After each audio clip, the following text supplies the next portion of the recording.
Hey, what's going on, everybody? Steve with Rake and Profit over at rakeandprofit.com. Coming back to you with another video. And in today's video, I want to give you 7 tips for hiring employees. Regardless if you're looking to hire people in the physical form, or maybe you're looking to hire a few people as virtual assistants, this video is going to be perfect for you. I've experienced working with people in the physical form, hiring a few people for my eBay business and my e-commerce businesses, but mostly I have a lot of experience hiring people for my publishing business and various online businesses by utilizing virtual assistants. So currently I have a little over probably 17 or 18 assistants right now, virtual assistants working for me for my publishing business and various online businesses. So I definitely have some experience. I've learned what tends to work, things that you want to do, and it will really help. And I've also learned some things that you want to avoid and kind of some problems I came across. So these 7 tips are definitely going to help you to get moving in a direction, the right direction for hiring for either your e-commerce business, for a brick and mortar store, for various maybe publishing businesses, or for YouTube, or for blogging, or for any type of business this is really going to apply for. So these are going to be some principles definitely to follow. So without further ado, let's dive into this video and let me give you these 7 tips for hiring employees. All right, so tip number 1 is to spend time properly interviewing candidates for the job. I can't say it enough. If you want to save a lot of time in the long run and not have to deal with people who aren't on the same page, who don't follow, the guiding principles that your company follows and the things that you really want done, you've got to spend a lot of time at first interviewing the potential candidates. And you got to make sure to use the proper platform as well. Let's just say, for example, you're looking to hire somebody to do your eBay listings or something to do with your e-commerce business or Amazon or Craigslist. It's probably best to have a Skype call with them in video and really see them firsthand and talk to them that way and just get a feel for them and kind of communicate through that platform. If you're looking to hire maybe a writer for your publishing business, it may be good to interview them through some type of platform where they have to actually type and write. So maybe email, or through the actual platform, maybe of Odesk or Fiverr or Facebook. Again, it's just going to give you a better way to see how their writing already is and how they communicate through that type of platform. So definitely choose the right platform. Also, make sure to come up with a bunch of various questions that you could ask the potential, worker, and these are questions that are really going to be important for you.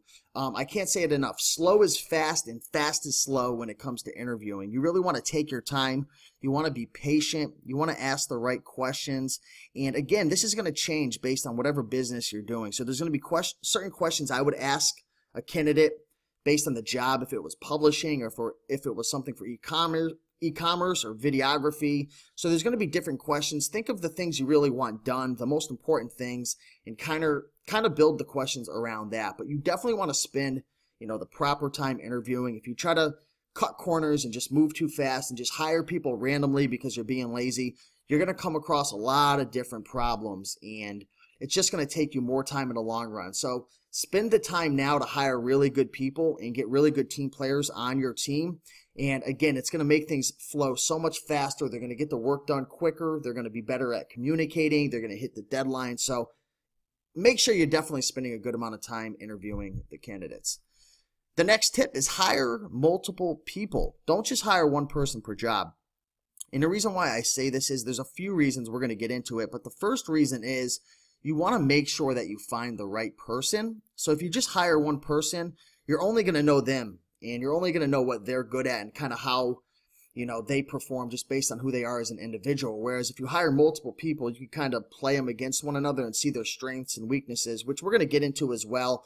But even more importantly, if you just hire one person per job, you're relying on them. Like, what if they get sick, or what if they quit, or they go on a hiatus, or, they decide that, the job's not for them. If you just have one person per job, it's really putting you in a vulnerable position. So I definitely say hire multiple people. Again, I'm going to touch on why that's more important as well.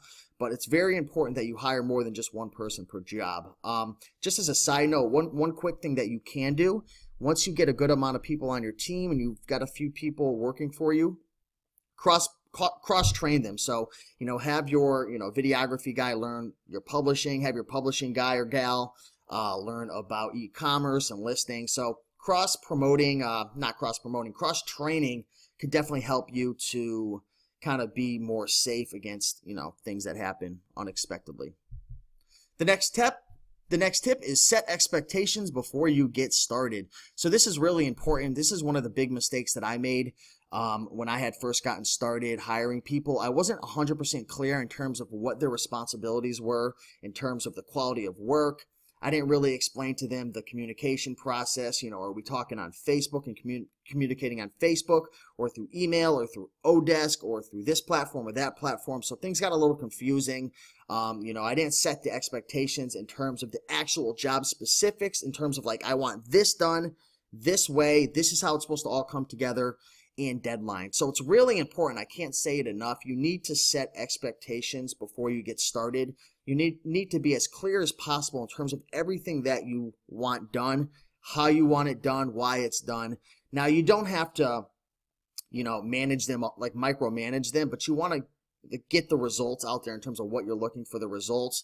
I found it important to let them be creative and kind of let them get do things their way at times. You don't want to micromanage, down to the T, but you do want to have a clear, concise picture of the exact results that you want done, in deadlines, job specifics, communication, quality work, all those factors. So that's really important.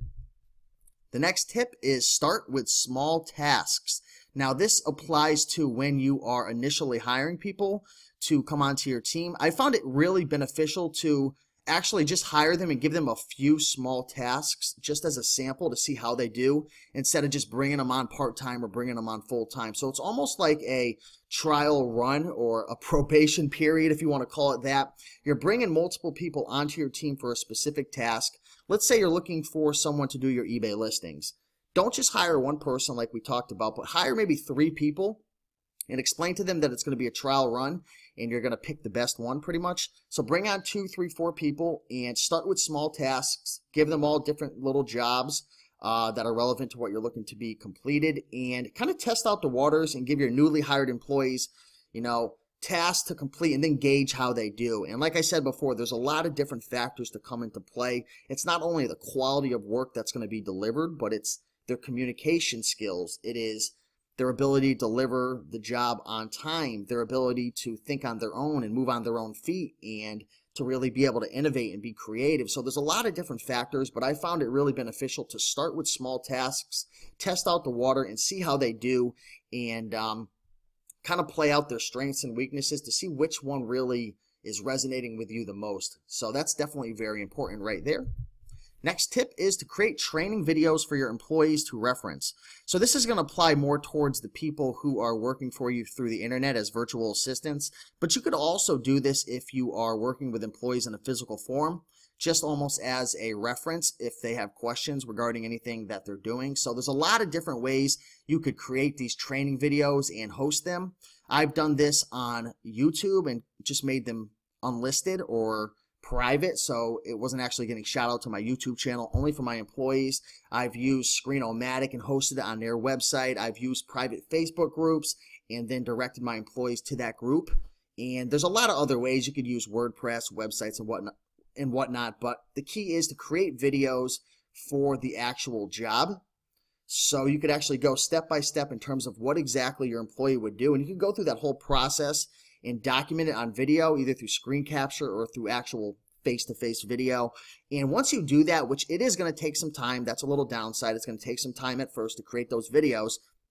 But once you have those training videos created and hosted on either YouTube, Facebook, your WordPress blog, or Screeno-matic, whatever it is, once you have those videos there, they're there forever. So if you end up training up a employee and you put them through the whole process, him or her through the process, and it doesn't work, and you hire someone new, you don't have to actually go through that whole process again. Just, direct them over to those videos. So that's really beneficial, and I've found that it's really saved a lot of time for myself, is creating training videos for your employees to reference. So, this is going to allow everyone to be on the same page without you really having to spend your time each and every time when it comes to training new people for the job. So I found that very, very beneficial. Next tip is to keep the best and leave the rest.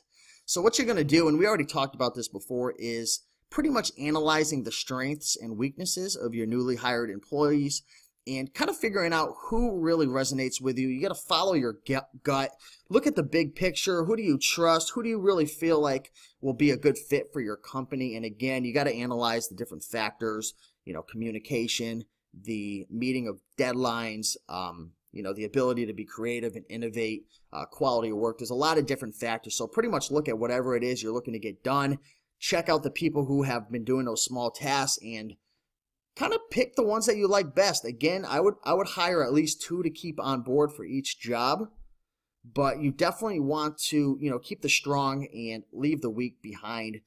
Because again, if you have that intuition that's saying, you know what, this probably isn't going to work, they were late, they kind of were lazy on the job. If you got those negative feelings towards somebody, it probably isn't going to work. I found that at times when I've gone against my intuition and I was like, you know what, I just want to hire somebody now, it always seemed to kind of not work out. So follow your gut, look at the big picture, look at all the different factors, and pick who you trust and move on from there.